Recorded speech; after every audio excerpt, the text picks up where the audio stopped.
సమస్య మీద పత్రికా సమావేశం నిర్వహించడం జరుగుతూ ఉన్నది.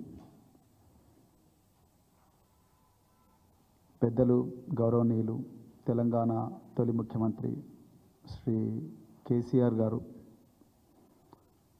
నీళ్లు, నిధులు, నియామకాలు ఈ నినాదంతో తెలంగాణ ఉద్యమం ప్రారంభించి ప్రాణత్యాగానికి కూడా సిద్ధమై తెలంగాణను పోరాడి తీసుకొచ్చి 10 సంవత్సరాల్లోనే తెలంగాణను బంగారు తెలంగాణగా మార్చిన విషయం దేశ ప్రజలందరూ కూడా తెలుసు. అయితే కేవలం అధికారమే పరమావధిగా, దోపిడే లక్ష్యంగా ఒక స్వార్థ చింతనతోని కాంగ్రెసు, బీజేపీల కూటమి బీఆర్ఎస్ పార్టీని గద్దెదించడం కోసం పన్నిన కుట్రలు అన్నీ ఇన్ని కాదు. అవన్నీ కూడా ఒక్కొక్కటే ఈరోజు బయటకు వస్తున్నాయి. తెలంగాణ ప్రజలందరూ కూడా ఇప్పుడే ఈ ఘోరమైన మోసాన్ని ఒక్కొక్కటే తెలుసుకుంటా ఉన్నారు. ఉదాహరణకు రేవంత్ రెడ్డి గారు నిన్న కూడా ఒక మాట అన్నారు. మరి అధికారం రానప్పుడు కూడా, ఇదే ప్రతిపక్షంలో ఉన్నప్పుడు కూడా, ప్రతిపక్షం నుంచి అధికారం వచ్చిన తర్వాత కూడా తెలంగాణ రాష్ట్రంలో కేసీఆర్ గారి పాలనలో 8,20,000 కోట్ల అప్పు తీసుకొచ్చిందని అన్నారు. కానీ దాన్ని పటాపంచలు చేస్తూ గౌరవ పార్లమెంట్లోనే కేంద్ర ప్రభుత్వం కేవలం 3,50,000 కోట్ల అప్పు మాత్రమే గత ప్రభుత్వం తీసుకున్నదని చాలా స్పష్టంగా చెప్పడం జరిగింది. అంటే వీళ్ళు ఎంత ఘోరమైన అబద్ధం చెప్పినరో అధికారం రావడం కోసం దేశ ప్రజలందరూ కూడా చూసిండ్రు. అదేవిధంగా ఇప్పుడు ప్రగతి భవన్ను ప్రజాభవన్గా పేరు మార్చి అందులో నివాసం ఉంటున్న ఉప ముఖ్యమంత్రి గారు ఆ ప్రగతి భవన్లో ముఖ్యమంత్రి గారి నివాసంలో బంగారు ట్యాప్లు ఉన్నాయి, బంగారు బాత్రూమ్లు ఉన్నాయి, బంగారు టాయిలెట్లు ఉన్నాయని చెప్పి ప్రచారం చేసిన ఉప ముఖ్యమంత్రి గారు ఈరోజు మరి మీరుంటున్న ఇంట్లో ఆ భవనంలో బంగారు టాయిలెట్లు ఉన్నాయంటే మరి కేవలం నవ్వుతున్నారాయన. అంటే అధికారం రావడం కోసం ఇన్ని ఘోరమైన అబద్ధాలు చెప్పిన కాంగ్రెస్ పార్టీ, దానికి సపోర్ట్ చేసిన బీజేపీ పార్టీల సంగతి ఈరోజు బండారం బట్టాబెట్టాలని చూస్తున్నాం. అదేవిధంగా మరి ముఖ్యంగా నేను కాళేశ్వరం ప్రాజెక్ట్, అంటే ఈ బ్యాక్గ్రౌండ్లో నేను కాళేశ్వరం ప్రాజెక్టు గురించి మాట్లాడాలనుకున్నాను. మీ అందరికీ కూడా తెలుసు, ఈ ప్రపంచంలోనే అత్యంత పెద్దదైన, అత్యంత ప్రతిష్టాత్మకమైన ఎత్తిపోతల పథకం Kaleshwaram lift irrigation scheme. KCR గారు రాత్రింబవళ్ళు కష్టపడి ఎన్నో రాత్రులు నిద్ర లేకుండా గడిపి మరి ఈ ప్రాజెక్టును వందలాది మంది ఇంజనీర్లతో మాట్లాడి ఎన్నోసార్లు సర్వేలు చేయించి తాను కూడా తిరిగి మరి ఈ ప్రాజెక్టుకు రూపకల్పన చేసి ఈ ప్రాజెక్టును మరి రూపొందించడం జరిగింది. రికార్డు సమయంలోనే ఈ ప్రాజెక్టును మరి కట్టడం జరిగింది. అయితే ఈరోజు ఆ ప్రాజెక్టును కాంగ్రెసు నిరుపయోగంగా పెట్టింది. అయితే నేను ఆ విషయాల జోలికి నేను పోను, కానీ ఒక విషయం చాలా స్పష్టంగా తెలంగాణ ప్రజలందరి దృష్టికి తీసుకురావాలనుకున్నాను. అక్టోబర్ 21, 2023 నాడు సాయంత్రం 6:30 మేడిగడ్డ బ్యారేజ్ దగ్గర పెద్ద ఎత్తున శబ్దాలు వినిపించినాయి అని చెప్పి, దాదాపు ఈ శబ్దాలు 2 కిలోమీటర్ల మేర వినిపించినాయి అని చెప్పి ఆనాడు ఆ ప్రాంతంలో క్యాంపులో ఉన్న ఒక అసిస్టెంట్ ఇంజనీర్, ఆయన పేరు రవికాంత్, ఈ అసిస్టెంట్ ఇంజనీరు మహదేవ్పూర్ పోలీస్ స్టేషన్లో కంప్లైంట్ ఇస్తాడు. అది 22 అక్టోబర్ 2023 నాడు 174/2023 ఆఫ్ మహదేవ్పూర్ పోలీస్ స్టేషన్.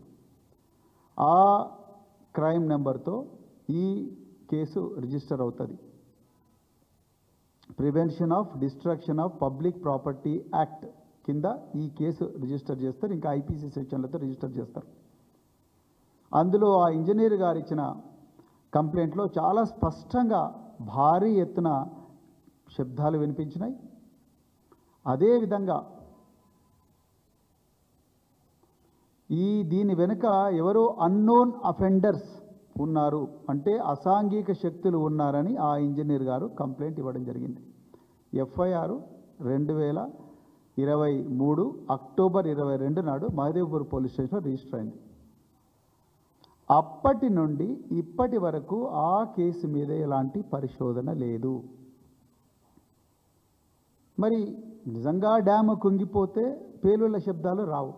మీరు ప్రపంచంలో ఇదంతా రీసెర్చ్ చేసి వచ్చే మాట్లాడుతున్న మిత్రులారా, నేనేదో అభాండాలు వేయడానికి బీజేపీ కాంగ్రెస్ మీద అభాండాలు వేయడానికి రాలేదు. ఆధారాలతో సహానే ఈరోజు ఈ ముఖ్యమైన ప్రెస్ మీట్కి వచ్చిన నేను. అంటే కేసీఆర్ గారిని బీఆర్ఎస్ పార్టీని బదనాం చేయడానికి ఎంత ఘోరమైన స్థాయికైనా ఆనాడు అధికారం కోసం అర్రులు జాచిన మరి కాంగ్రెసులు బీజేపీలు దిగజారింది అనేది చెప్పడానికి నేను ప్రయత్నం చేస్తున్నాను. మరి ఇక్కడ శబ్దాలు ఎందుకు వచ్చినాయనే విషయం మీద ఎవరు కూడా చూడలేదు. అదేవిధంగా ఈ అన్నోన్ అఫెండర్స్ అంటే అసాంఘిక శక్తుల వల్లనే ఇది జరిగింది అన్న కోణంలో ఇంతవరకు ఎవరు కూడా దీన్ని చూడడం లేదు. రేవంత్ రెడ్డి గారు అటెన్షన్ డైవర్షన్ అంటే దృష్టి మరల్చడంలో డబుల్ పిహెచ్డీ చేసిన వ్యక్తి కాబట్టి ఈయన వచ్చిన వెంటనే పీసీ గోస్ కమిషన్, లేకపోతే 7 లక్షల కోట్లు, నిన్న 8.2 లక్షల కోట్లు, అట్లా రోజుకొక సంఖ్య పెంచుకుంటూనే పోతున్నాడు, ఒక నెంబర్ పెంచుకునే పోతూ మరి గత ప్రభుత్వాన్ని బదనాం చేస్తున్నాడు. కానీ అసలు ఈ crime number 174/2023 of Mahadevpur police station under sections PDP act కింద ఐపీసీ కింద ఏవైతే కేసు బుక్ అయిందో అందులో ఆ ఇంజనీర్ రాసిన పేలుళ్ళు, అదేవిధంగా అసాంఘిక శక్తులు ఎవరైతున్నారో వాళ్ళ మీద ఎందుకు ఇంతవరకు చర్య తీసుకోలేదు? మరి ఒక నేరము, పేలుళ్ళ శబ్దం వినిపించింది, అసాంఘిక శక్తులని ఫిర్యాదుదారు చెప్పినప్పుడు అర్జెంటుగా పోలీసు వాళ్ళు ఏం చేయాలి? ఆ నేర స్థలాన్ని మొత్తం కూడా సీజ్ చేయాలి. సీజ్ చేసిన తర్వాత అక్కడ మరి పేలుళ్ళు అన్న తర్వాత అక్కడ ఎక్స్ప్లోజన్ ఉంటుంది. ఆ ఎక్స్ప్లోజన్ ఎందుకు వచ్చింది? దానికి ఏమైనా జిలెటిన్ స్టిక్స్ పెట్టినరా ఎవరైనా? కంట్రోల్డ్ ఎక్స్ప్లోజన్, బిల్డింగులు కూలగొట్టడానికి చిన్న చిన్న డిటనేటర్స్ జిలెటిన్ స్టిక్స్ పెట్టి కంట్రోల్డ్ ఎక్స్ప్లోజన్ ఎవరైనా చేసినరా? చేస్తే అక్కడ ఉండే earth samples, dog squad, bomb detection squad, clues team ఇవన్నీ కూడా నేర స్థలానికి పోవాలి. ఇవేవి అక్కడ జరగలేదు. అదేవిధంగా మరి ఈ కాళేశ్వరం ప్రాజెక్టు మామూలు ప్రాజెక్టా కాదు, ప్రతిష్టాత్మకమైన ప్రాజెక్టు. ఎన్నో సంవత్సరాలు, ఎన్నో గంటలు, ఎన్నో వారాలు, రాత్రింబవళ్ళు ఇంజనీర్లందరూ కూడా శ్రమించి దాదాపు 12 పర్మిషన్స్ గవర్నమెంట్ ఆఫ్ ఇండియా నుంచి తీసుకొచ్చి ఒక ఇండిపెండెంట్ ఏజెన్సీని పెట్టి, ఒక విజిలెన్స్ ఏజెన్సీనే ఇంటర్నల్గా పెట్టి ప్రతిరోజు కూడా క్వాలిటీ కంట్రోల్ చేసిన మరి ఈ ప్రాజెక్టు కాళేశ్వరం ప్రాజెక్టు ఎంత గొప్పగా డిజైన్ చేయబడ్డదంటే 1986 సంవత్సరంలో గోదావరి నదికి అత్యంత రికార్డు స్థాయిలో వరదలు వచ్చినాయి. అలాంటి వరదలను తట్టుకునే విధంగా ఈ ప్రాజెక్టు మీద 3 బ్యారేజీలు కట్టడం జరిగింది.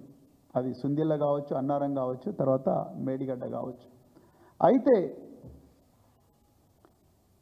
ఈ మేడిగడ్డ బ్యారేజ్ 1986లో వచ్చిన అత్యంత ఎక్కువ వర్షపాతాన్ని దృష్టిలో పెట్టుకొని కడితే ఇందులో అందరూ గుర్తించాల్సిన విషయం ఏంటంటే 2022 సంవత్సరంలో 29 అంటే 500 సంవత్సరాలలో ఎప్పుడు కూడా గోదావరికి రానంత వరద 2022 సంవత్సరంలో వచ్చింది. 29 లక్షల క్యూసెక్కుల వరద నీరు గోదావరి నుంచి పోయింది. అప్పుడు కూడా తట్టుకున్నది ఈ మేడిగడ్డ, అన్నారము, సుందిల్ల. తెలంగాణ ప్రజలు జాగ్రత్తగా గమనించాలి.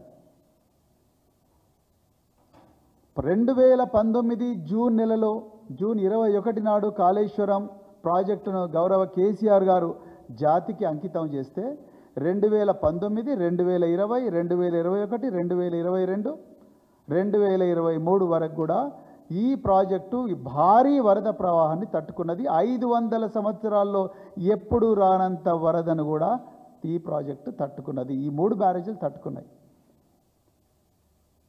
అక్టోబర్ 21 జూన్ నెలలో మీరు గమ్మత్ ఏంటంటే జూన్ నెలలో 2023 సంవత్సరం జూన్ నెలలో ఈ ప్రాజెక్టుకు పర్టికులర్లీ మేడిగడ్డ బ్యారేజీ ముందు 28,67,000 క్యూసెక్ల నీరు ప్రవహించింది.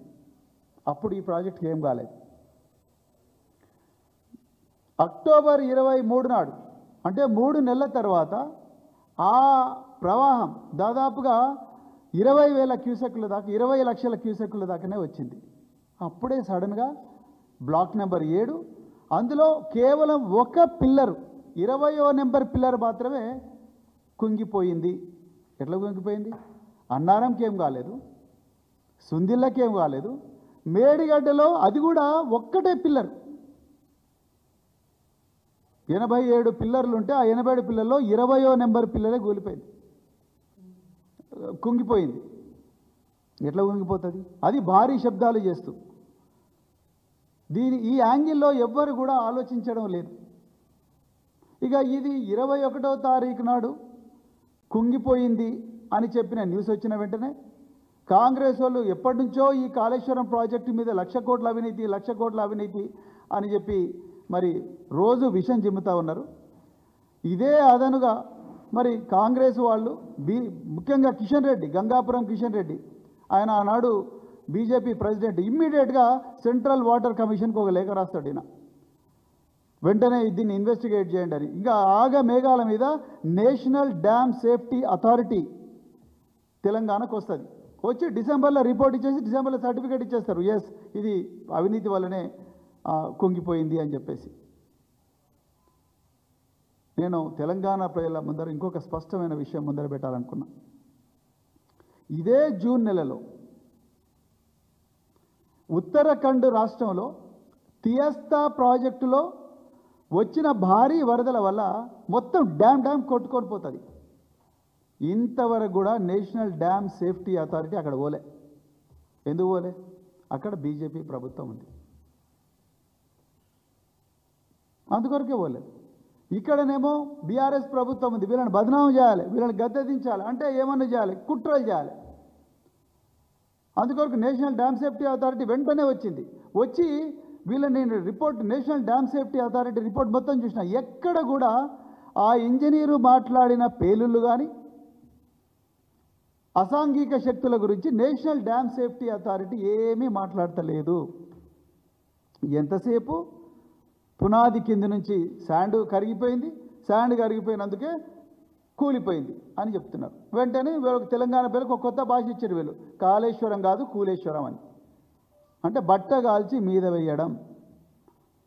500 సంవత్సరాల్లో వచ్చిన భారీ వరదలు 29 లక్షల క్యూసెక్కుడు తట్టుకున్న కాళేశ్వరం ప్రాజెక్టు, మేడిగడ్డ బ్యారేజు ఏమాత్రం వరద లేని సమయంలో ఎట్లా కూలిపోతుంది? ఎట్లా ఒక్క పిల్లరే, అది కూడా ఒక్క పిల్లర్కి ఎట్లా డ్యామేజ్ అవుతుంది? దాని మీద నేషనల్ డ్యామ్ సేఫ్టీ అథారిటీ ఏమీ మాట్లాడలేదు. నేను ఎందుకు ఈ కంట్రోల్డ్ ఎక్స్ప్లోజన్ గురించి చెప్తున్నా అంటే ఇదే సమయంలో ఉక్రెయిన్ రష్యా మధ్యలో జరుగుతున్న యుద్ధంలో భాగంగా కకోవ్కా అనే ఒక డ్యామ్ను 50 సంవత్సరాల డ్యామ్ను దుండగులు కంట్రోల్డ్ ఎక్స్ప్లోజన్తో పేల్చేసారు.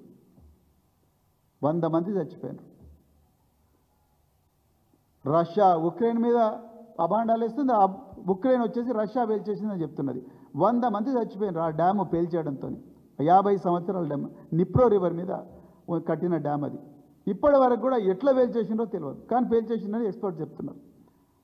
నిజానికి మహదేవ్పూర్ పోలీసులు కానీ లేకపోతే భూపాలపల్లి పోలీసులు కానీ వెంటనే చేసిండాల్సిన తర్వాత అయినా ఆ పిల్లర్ల శాంపుల్స్, అక్కడ ఉండే భూమి శాంపుల్, అక్కడ మీటర్ రీడింగ్స్, డ్యామ్లో ఉండే రకరకాల ఇన్స్ట్రుమెంటేషన్ రీడింగ్స్, అదేవిధంగా సీస్మిక్ డేటా, అంటే భూకంపం ఏమైనా ఒక మైల్డ్ తక్కువ తీవ్రత ఉన్న భూకంపం ఏమైనా వచ్చిందా అన్న డేటా, అదేవిధంగా కాల్ డీటెయిల్స్ అందరివి తీసుకోవాలి. అసాంఘిక శక్తులు, ఈ అసాంఘిక శక్తులు ఎవరై ఉండొచ్చు?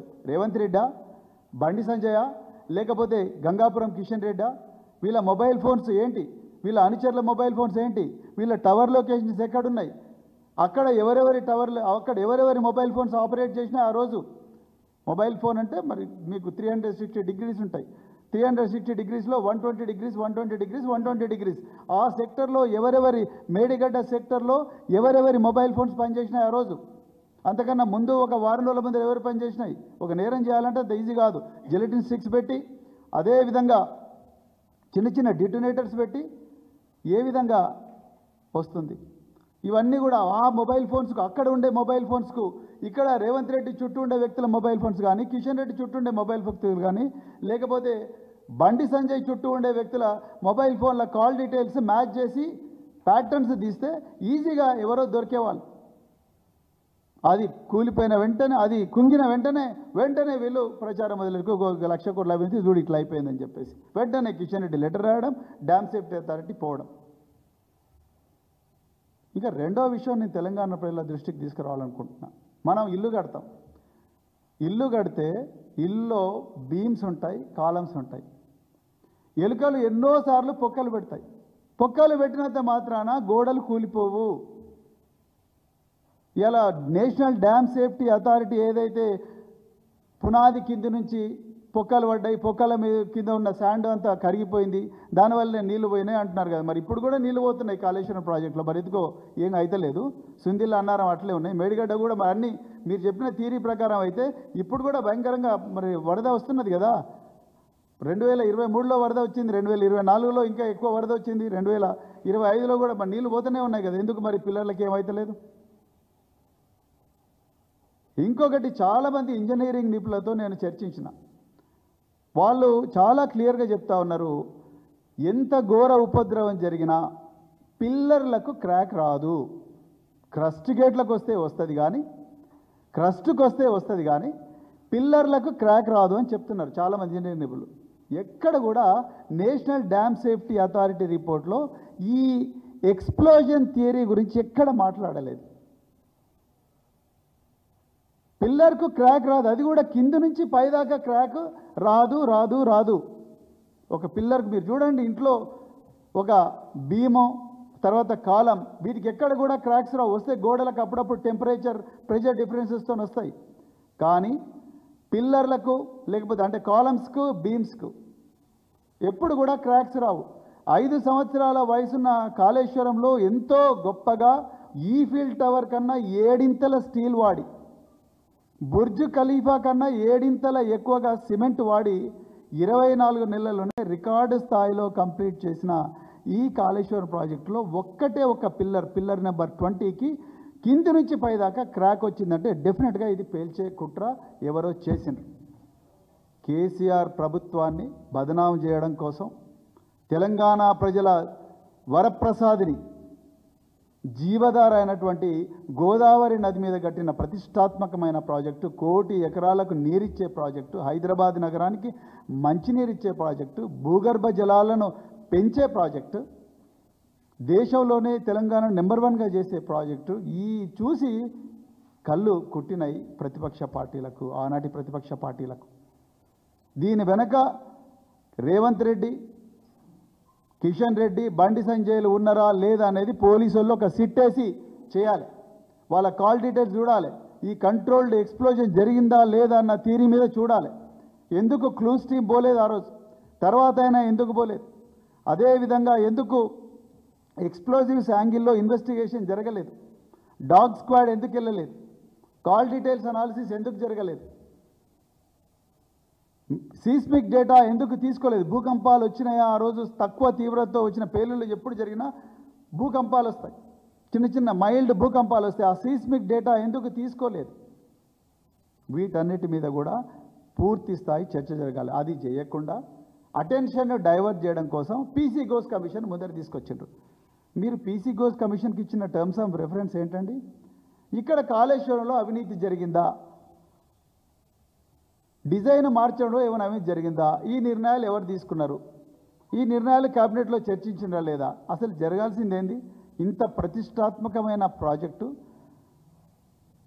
ప్రపంచంలోనే పెద్ద పేరున్న ప్రాజెక్టు, ఒక్కటే ఒక పిల్లర్ ఎందుకు కూలిపోయింది? ఇంజనీరు ఆ రోజు కంప్లైంట్ ఇచ్చినప్పుడు పేలుళ్ళు భారీగా వినిపించినాయి అని అన్నప్పుడు ఈ పేలుళ్ళ యాంగిల్ మీద ఎందుకు ఇన్వెస్టిగేట్ చేయలేదు, దీని మీద ఒక సిట్ వేయండి అని చెప్పి ముఖ్యమంత్రి అనాల్సి ఉండే కదా. ఆ విధంగా అనకుండా దాన్ని పక్కకు పెట్టి ఈ రోజు వరకు కూడా నేను పోలీస్ అధికారులతో కూడా మాట్లాడినా, ఇప్పటి వరకు కూడా crime number 174/2023 of Mahadevpur police station ఇప్పటి వరకు కూడా ఒక్క పేపర్ మాత్రమే ఉన్నది. ఇంజనీర్ల స్టేట్మెంట్ రికార్డ్ చేయలేదు, అక్కడ చుట్టుపక్కల వాళ్ళ స్టేట్మెంట్ రికార్డ్ చేయలేదు, అక్కడ ఎర్త్ శాంపుల్స్ తీసుకోలేదు, అక్కడ పిల్లర్స్ శాంపుల్స్ తీసుకోలేదు, క్రాక్స్ వచ్చిన చోట ఎక్స్ప్లోజివ్స్ ఏమైనా ఉన్నాయా, జిలటిన్ ఏమైనా రెమినెంట్స్ ఉన్నాయా, ఎక్స్ప్లోజివ్ డిటనేటర్స్ ఏమైనా రెమినెంట్స్ ఉన్నాయా అన్న విషయంలో ఎక్కడ జరగలేదు. పోనీ వాళ్ళు 10 మంది ఎక్స్పర్ట్ని పిలిపించి ఒక పిల్లర్లో ఎందుకు పైనుంచి కింది దాకా ఇట్లా క్రాక్ వస్తుందా అనే దాని మీద కూడా ఎక్కడ కూడా పోలీసు వాళ్ళు ఏమీ చేయలేదు, అట్లా పేపర్ పెట్టి కూర్చున్నారు అంతే. అది ఇప్పటికి కూడా అండర్ ఇన్వెస్టిగేషనే. ల్యాక్ ఆఫ్ ఎవిడెన్స్ అని క్లోజ్ చేయలేదు, మిస్టేక్ ఆఫ్ ఫ్యాక్ట్ అని క్లోజ్ చేయలేదు, కేవలం అండర్ ఎవిడెన్స్ అండర్ ఇన్వెస్టిగేషన్ అని పెట్టుకున్నారు. అంటే ఆ యాంగిల్లో ఎవ్వరు కూడా చూడడానికి సిద్ధంగా లేరు. మేము ఇప్పటికైనా ప్రభుత్వాన్ని డిమాండ్ చేస్తున్నాం, దీని వెనక ఒక భారీ కుట్ర ఉన్నది. ఇది కాళేశ్వరం డ్యామ్ను పేల్చేసే కుట్ర జరిగింది. మాకు బలంగా అనుమానం ఉంది, తెలంగాణ ప్రజలందరికీ అనుమానం ఉంది, వాళ్ళు చెప్పలేకపోతున్నారు. మాకు బలంగా అనుమానం ఉన్నది, దీని వెనక కాంగ్రెసు బీజేపీలు ఉన్నాయి. వాళ్ళు కంట్రోల్డ్ ఎక్స్ప్లోజన్ టెక్నిక్ ఎవరి ద్వారా ఎవరి సహాయం తీసుకుని, ఎట్లయితే ఉక్రెయిన్ రష్యా మధ్యలో జరిగిన యుద్ధంలో గోకా నిప్రో రివర్ మీద జరిగిన ఉన్న గోకా డ్యామును ఏ విధంగా అయితే పేల్చేసే కుట్ర చేసిండ్రో ఆ విధమైన కుట్ర కాళేశ్వరం డ్యామ్ మీద జరిగింది. లేకపోతే తియస్తా రివర్లో మొత్తం డ్యామ్ అంతా కొట్టుకొని పోయినా అక్కడ అడుగుపెట్టని నేషనల్ డ్యామ్ సేఫ్టీ అథారిటీ ఒక్క రోజులోనే వెంటనే పెద్ద కమిటీ వేసి ఆ కమిటీని ఇక్కడికి తీసుకొచ్చి కేసీఆర్ గారి ప్రభుత్వాన్ని బదనాం చేసిండ్రు. దీని వెనక ఏదో కేర్ఫుల్గా ఒక స్క్రిప్ట్ రాసి ఆడిన డ్రామా లాగానే ఉన్నది తప్ప ఇది వాస్తవం, ఇది పక్కా ఏదో కుట్ర జరిగిందని మేము అంటున్నాం. అదేవిధంగా నిన్న పోలవరంలో కాఫర్ డ్యామ్ కూలిపోయింది, కుంగిపోయింది. ఇది ఈనాడు పత్రికలో ఎక్కడో లోపలి పేజీల్లో వచ్చింది. అదే 2023 అక్టోబర్ 22 నాడు ఇదే ఈనాడు దినపత్రికలో మొదటి పేజీలో వచ్చింది మేడిగడ్డ బ్యారేజ్. మరి రెండు కుంగిపోయినాయి, ఇది స్వల్పంగా కుంగిపోయిందంట, ఇదేమో కుంగిన మేడిగడ్డ వంతెన అని చెప్పి ఒక దాదాపుగా ఫ్రంట్ పేజీ లోపల పేజీలు న్యూస్ అట్టు. అంటే నేను ఎందుకు చెప్తున్నా ఇవంటే ఈ విధంగా చూడండి,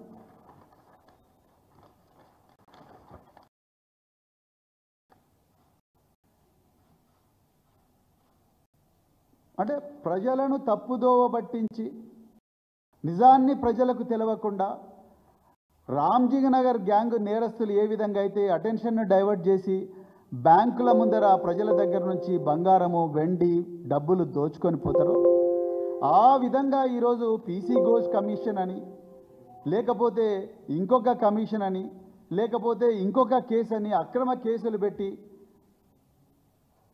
ప్రజల దృష్టి మరలించడం తప్ప నిజంగా అసలు కాళేశ్వరం ఒక్కటే పిల్లరు ఎందుకు కుంగిపోయింది, దాని ఎందుకు ఆ పిల్లరు పొడుగుత ఎందుకు క్రాక్స్ వచ్చినాయి, దాని వెనక ఎవరైనా ఎక్స్ప్లోజివ్స్ పెట్టిందా లేదా అనే యాంగిల్లో ఇప్పటికి కూడా ప్రభుత్వం ఆలోచించడం లేదు. కావాలనే ఇలా కాళేశ్వరంను రిపేర్ ఏదైతే చిన్న ఆ బ్లాక్ నెంబర్ 7 ఉన్నదో ఆ బ్లాక్ నెంబర్ 7ను రిపేర్ కూడా చేయడానికి ప్రభుత్వం ఇష్టం లేదు. ఎందుకంటే రేవంత్ రెడ్డి ఈరోజు ఆంధ్ర పాలకుల ఆంధ్ర పెట్టుబడిదారుల ఏజెంట్. అందులో భాగంగానే ఇలా సీఎం రమేష్ 4th సిటీకి చీఫ్ కాంట్రాక్టర్గా 4,000 కోట్ల కాంట్రాక్టర్ తీసుకుంటాడు.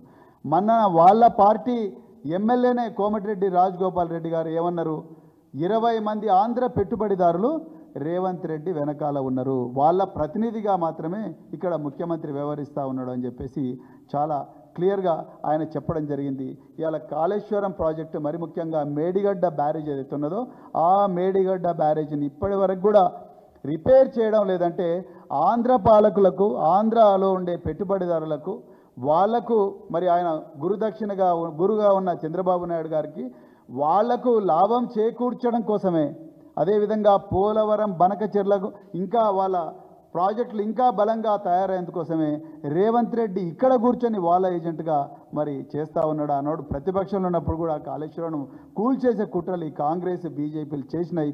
మీకు నిజంగా ఈ కుట్ర మీరు చేయకపోతే ఇప్పటికల్లా కాళేశ్వరం ప్రాజెక్ట్ అనేది పక్కా మరి నిర్మించారు. మళ్ళీ ఏదైతే డ్యామ్లో ఒక బ్లాక్ ఏదైతే కుంగిపోయిందో దాన్ని మళ్ళీ మీరు చేసేవారు. అదేవిధంగా ఈ crime number 174/2023 of Mahadevpur police స్టేషన్ను ఒక సిట్ వేసి మరి ఇన్వెస్టిగేట్ చేయించుండే వాళ్ళు. మీరు అవి ఏవీ చేయడం లేదంటే పక్కా దీని వెనుక ఈ పేలుల వెనుక మీ హస్తం ఉందని చెప్పేసి బీఆర్ఎస్ పార్టీ తెలంగాణ ప్రజలందరూ కూడా బలంగా నమ్ముతున్నారు. అందుకొరకే మేము మళ్ళొకసారి డిమాండ్ చేస్తున్నాం, ప్రభుత్వం మీకు ఏమాత్రం చిత్తశుద్ధి ఉన్నా అర్జెంటుగా దీని మీద ఒక సిట్ వేయండి. సెట్ వేసి పేలుళ్ళ యాంగిల్ కూడా చేయండి. ఎందుకు ఆ రోజు కీలకమైన ఎవిడెన్స్ను కలెక్ట్ చేయలేని పోలీస్ అధికారులు ఎవరైతే ఉన్నారో వాళ్ళ మీద కూడా మీరు చర్యలు తీసుకోవాలి. అదేవిధంగా ఈ కేసును సిబిఐకి కూడా లేకపోతే ఏదైనా స్వతంత్ర ప్రతిపత్తున్న సంస్థకు అప్పగించి ఈ యాంగిల్ కూడా వెరిఫై చేయాలని చెప్పి మరి డిమాండ్ చేస్తూ ఆనాటి పోలీస్ అధికారులు చూడాల్సి ఉండే ఆ యాంగిల్లో ఇప్పటికైనా కూడా పరిశోధన చేయాలని చెప్పేసి మేము డిమాండ్ చేస్తున్నాం.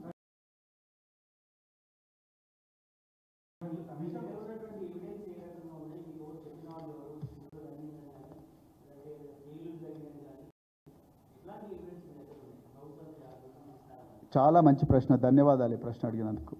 నేనేమంటున్నానంటే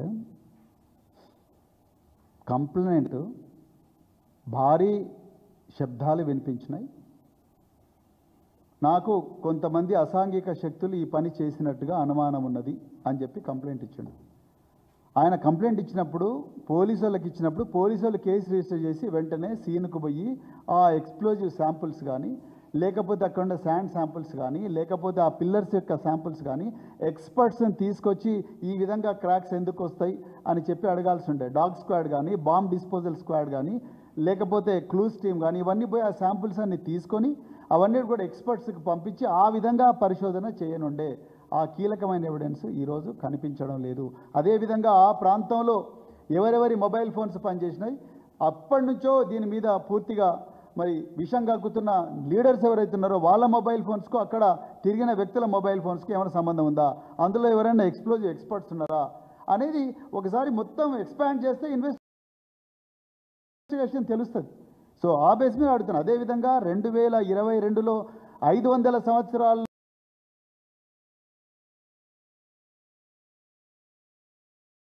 రాని వరదను అంటే వచ్చిన వరదను అంతకన్నా ఎక్కువగా వచ్చిన వరదను 29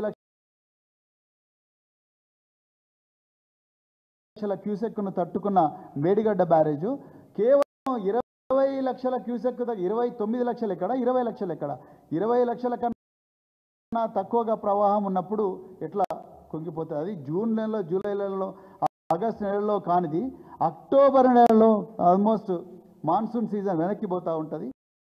అదేవిధంగా చలికాలం స్టార్ట్ అవుతుంది. ఆ టైంలో ఒక పిల్లర్ సడన్గా కూలిపోవడం అనేది పూర్తిగా అనుమానాలకు తావిస్తున్నది. అదేవిధంగా ఇది ఇంపాసిబుల్ కాదని నేను చెప్పడం లేదు, ఎందుకంటే రష్యా ఉక్రెయిన్ మధ్య జరుగుతున్న యుద్ధంలో కకోకా అనే డ్యామ్ను ఇదే జూన్ నెల 2023లో పేల్చేసిండ్రు. అదేవిధంగా నేషనల్ డ్యామ్ సేఫ్టీ అథారిటీ ఎప్పుడు లేనంత వేగంగా ఒక తెలంగాణకు మాత్రమే వచ్చిండ్రు. అదే టైంలో అదే సంవత్సరంలో జూన్లో ఉత్తరాఖండ్లో బీజేపీ ప్రభుత్వం ఎక్కడైతే ఉందో అక్కడ కూలిపోయిన తీయస్తా డ్యామ్ దగ్గరికి పోలేదు. అంటే దీని వెనుక పక్కా ఏదో ప్రభుత్వాన్ని బద్నాం చేయాలని ఉన్నది. అదేవిధంగా పిల్లర్లు ఎప్పుడు కూడా